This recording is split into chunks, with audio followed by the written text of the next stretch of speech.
At 6:05 local, the Persian Gulf carried the illusion of stillness. The sea lay flat and metallic beneath a thin wash of early light, dawn spreading slowly across the horizon. In international waters, a U.S. carrier strike group held its course with deliberate consistency. Formation spacing remained exact, speed constant. No turns, no visible urgency.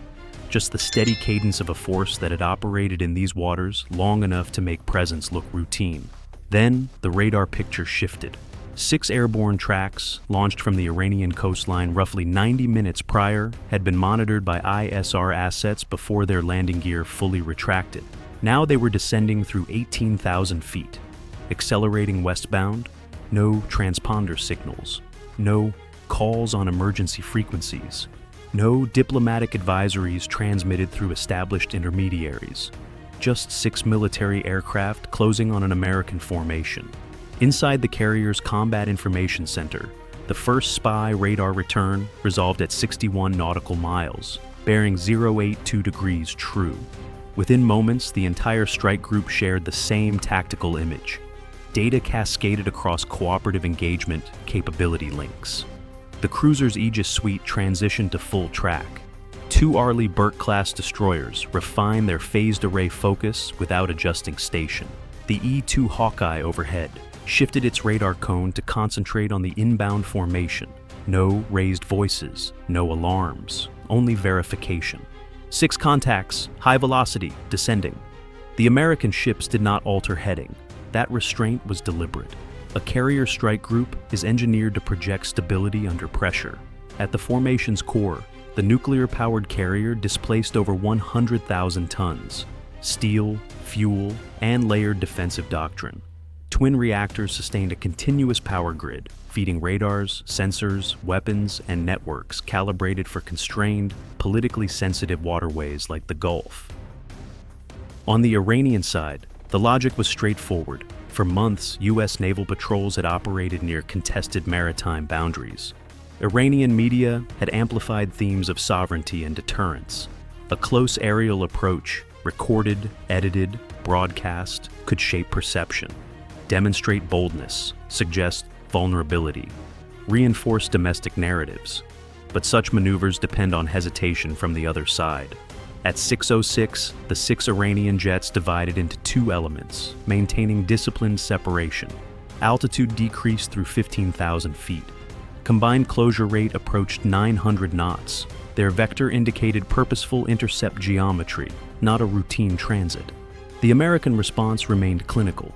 Inside the operations center, automated timelines populated in real time.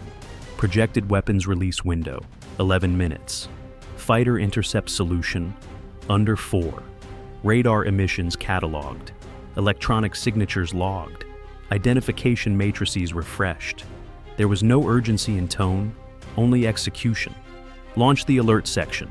On deck, 2 strike fighters already positioned on forward catapults surged from standby to action. Engines ramped to military power. Deck crews moved with precise choreography. Colored jerseys cutting across gray non-skid as checks were finalized. Safety pins extracted, hardpoints verified, targeting systems aligned. The first aircraft locked into the catapult shuttle. Seconds later, it was airborne. The second followed shortly after. Twin afterburners casting bright columns against the pale morning sky. Both climbed aggressively eastward, angling for altitude superiority over the inbound formation. The carrier never deviated. At 6:09, the interceptors established radar contact at 48 nautical miles. Lock tones confirmed, targeting data stable. The American pilots maneuvered high and offset, forcing the approaching jets into a bracket that shifted initiative instantly. The dynamic reversed. The Iranian aircraft were no longer approaching unobserved. They were being measured. Below, aboard the cruiser, vertical launch cells remained sealed but primed. Surface-to-air missiles sat ready, capable of crossing engagement distance in under 90 seconds. Phalanx close-in systems rotated into tracking standby. Electronic warfare suites shifted from passive monitoring to active readiness parameters. In less time than it took the Iranian formation to descend, the strike group transitioned from peacetime posture to full defensive alignment. At 6:12, Range decreased to 30 nautical miles. One Iranian jet dropped lower, descending toward 5,000 feet, probing response thresholds. Another climbed, likely collecting signals intelligence. The formation compressed slightly, suggesting coordination rather than improvisation. Within the American tactical loop, the assessment remained detached. Intent, undetermined. Capability, confirmed. Risk trajectory, increasing. Weapons status, tight. The U.S. fighters moved into forward-firing geometry, maintaining radar locks. No missile release, no flares, no radio escalation. Just disciplined silence layered over decisive capability. The Iranian pilots continued inbound, and for the first time that morning, they were no longer approaching a formation that was merely observing. They were flying into a network that had completed its calculations. At 6:14, the engagement geometry settled into alignment. The geometry settled into something colder than symmetry. The 6 Iranian aircraft were now inside 30 nautical miles of the strike group, descending through 12,000 feet, spacing consistent with offensive intent. Their noses remained aligned with the carrier's projected track. No lateral drift, no ambiguous transit arc. They were pressing the approach. Above them, the 2 American fighters climbed through 22,000 feet, converting altitude into dominance. Radar returns rendered the Iranian formation in exact symbology. Velocity vectors, climb rates, separation intervals. Nothing emotional, only mathematics. Inside the Combat Information Center, another layer came online: electronic warfare. Passive arrays began isolating Iranian radar emissions, frequencies captured, pulse repetition intervals measured, signal strength correlated with distance. Within moments, the strike group held a live electronic fingerprint of every active sensor on the inbound aircraft. No weapons discharged, but the engagement had already matured. At 6:16, one Iranian jet edged right, adding speed incrementally. Another mirrored left, widening the formation. The shape began to resemble a pincer, 2 3-ship elements designed to fracture defensive focus and compress reaction time. The American answer was not dramatic. The U.S. fighters separated vertically. Lead aircraft maintained high cover at 24,000 feet. Wingman descended toward 15,000, constructing a bracket that forced any aggressive move to pass through intersecting engagement zones. Sorted, the lead pilot transmitted evenly.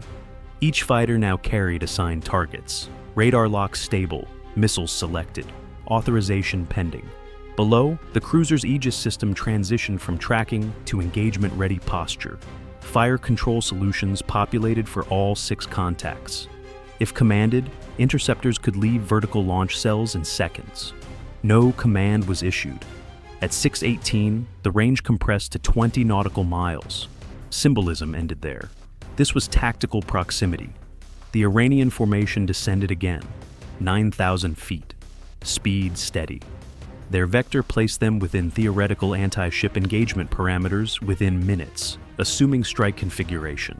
Whether armed or not no longer mattered. The American fighters adjusted geometry, sliding across the Iranian noseline to deny unobstructed forward access.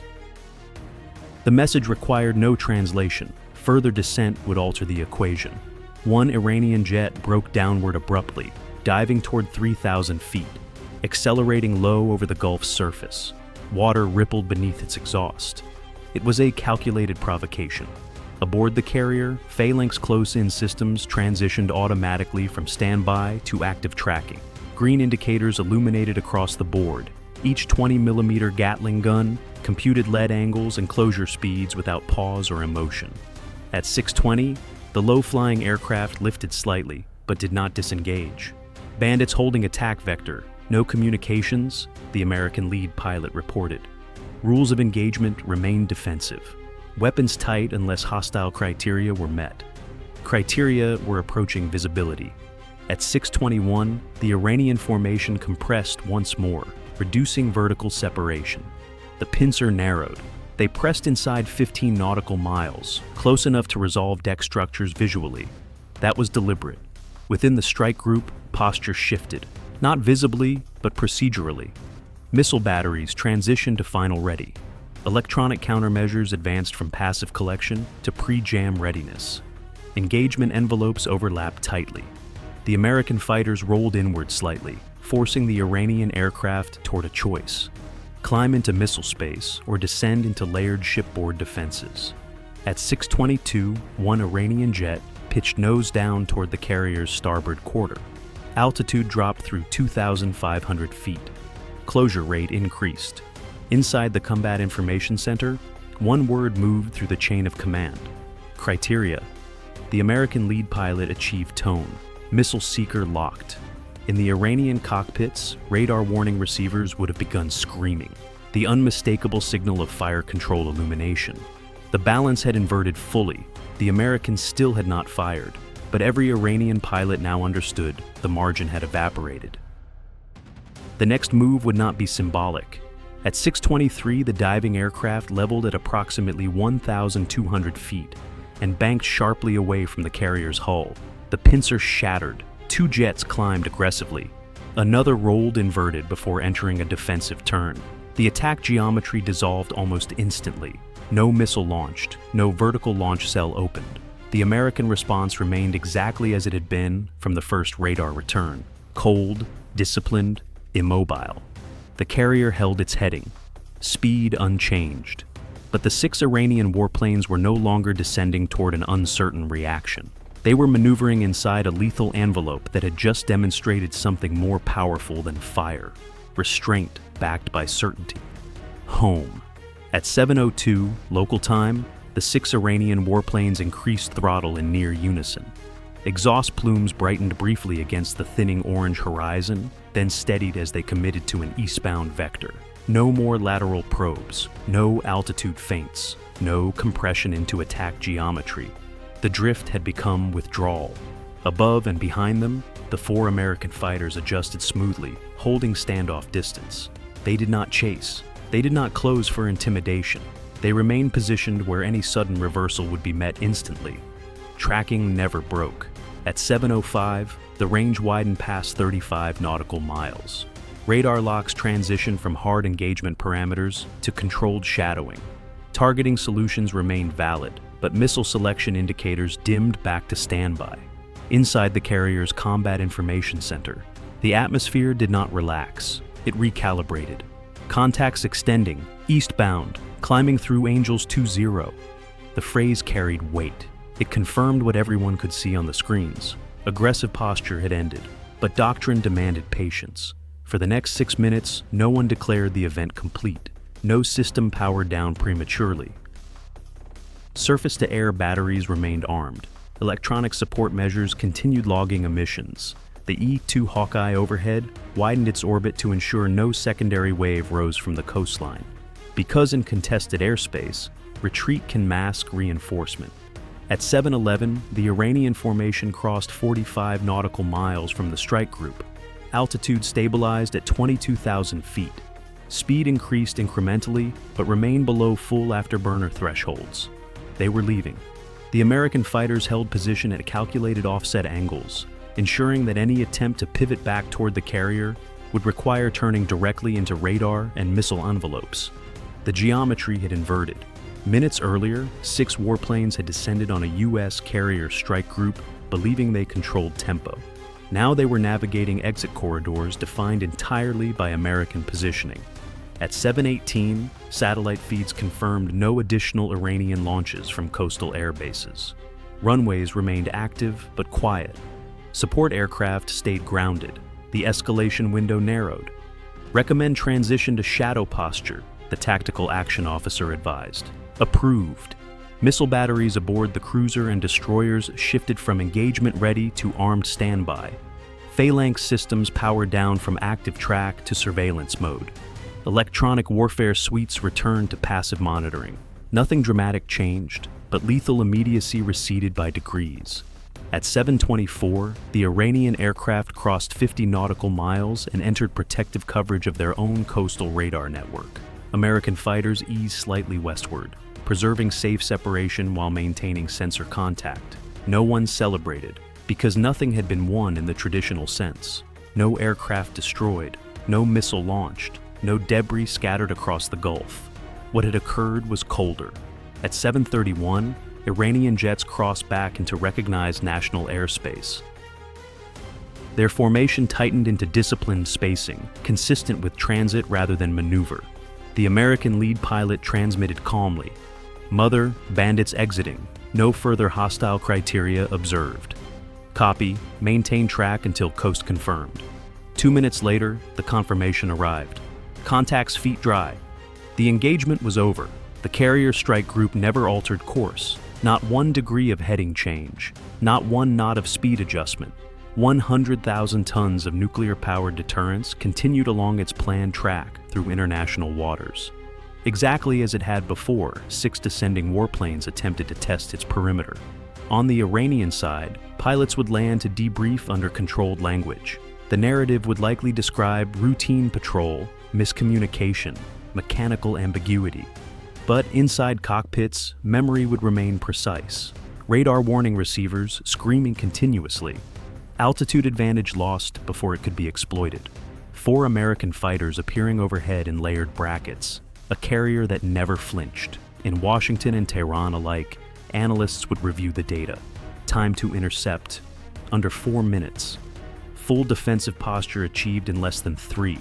Multiple engagement envelopes overlapping at 15 nautical miles. The lesson was not explosive, it was structural. The cold response had functioned exactly as designed. No emotional escalation, no premature trigger pull, no retreat. Just a demonstration of layered capability and measured restraint. By 7:45, the Persian Gulf looked calm again, the water metallic, the sky fully lit, the carrier strike group moving steadily west to east along international sea lanes.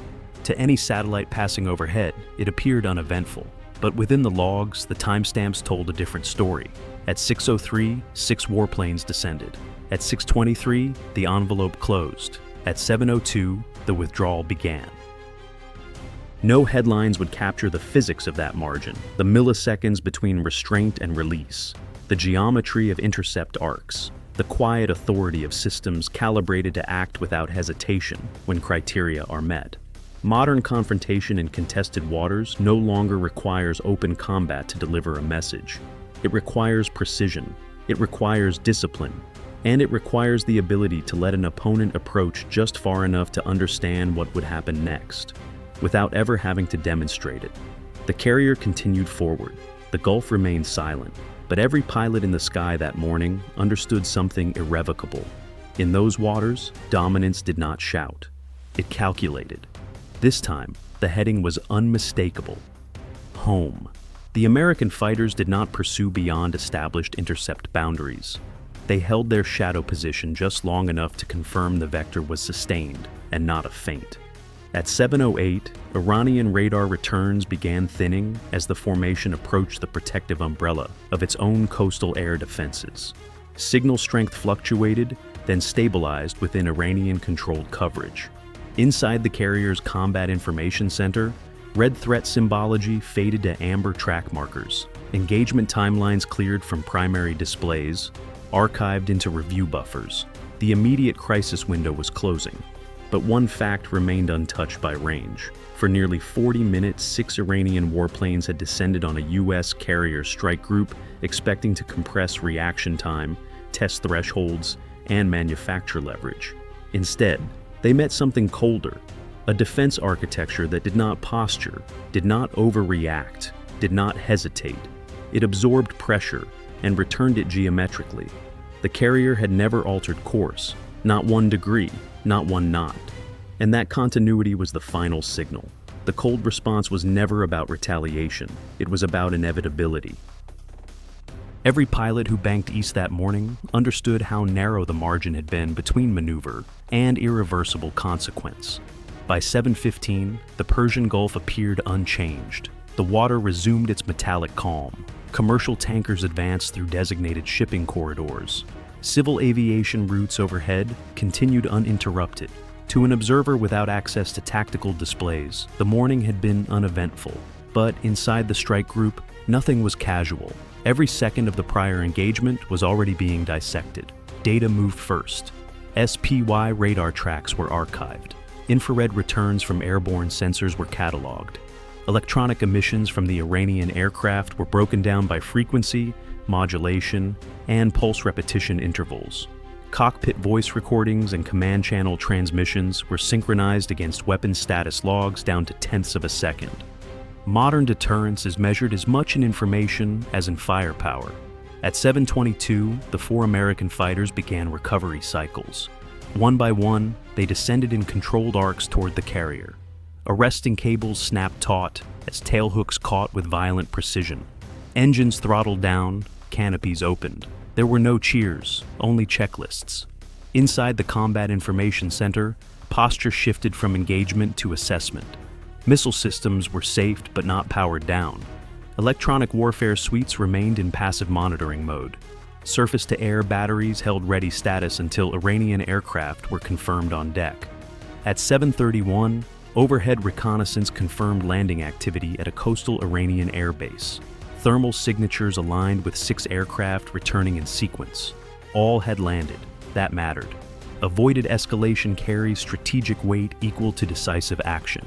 The carrier transmitted no statement of victory. It transmitted nothing at all. Silence in contested waters is pressure. By mid-morning, diplomatic channels activated quietly through established intermediaries. Language was calibrated. No accusation, no theatrical warning. The message, stripped of rhetoric, was direct. Proximity thresholds were crossed. Defensive criteria were met. Lethal force was available. It had not been used. Restraint had been chosen, not from uncertainty, but from control. In Tehran, planners would be reviewing their own telemetry, scramble intervals, engagement envelopes, altitude differentials, radar lock durations measured in seconds. They would see the same conclusion. The carrier strike group had tracked takeoff, predicted intercept geometry, launched fighters within minutes, established altitude dominance, deployed calibrated electronic interference, and layered surface-to-air solutions without visible strain. More importantly, it had done so without emotional escalation. That is what alters future calculations. Back aboard the carrier, the commanding officer convened a closed briefing. No celebration, no rhetoric. Detection to intercept timeline, within doctrine. Electronic warfare employment.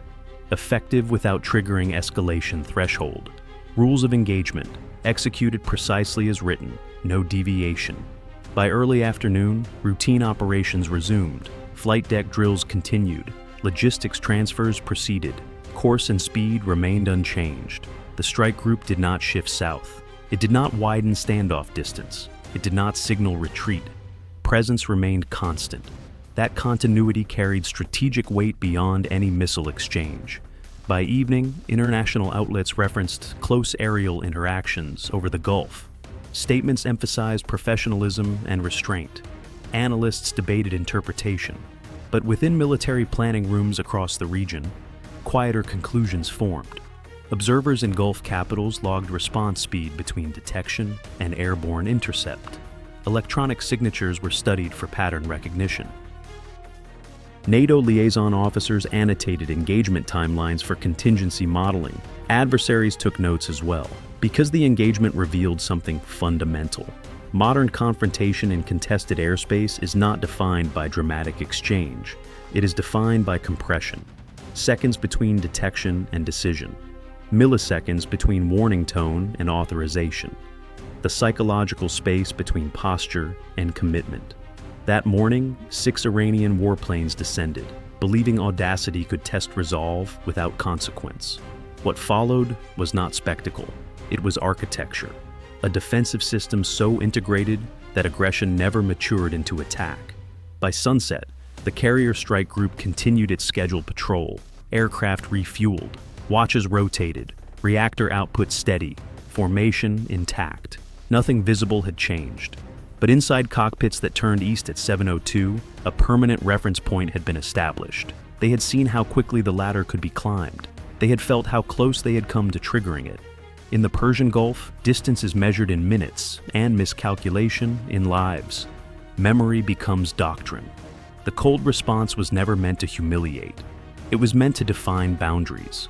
Boundaries enforced not by rhetoric, but by readiness.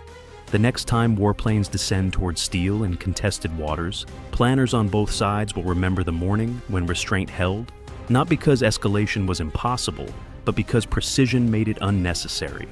And that memory, more than any missile fired, will shape what happens next.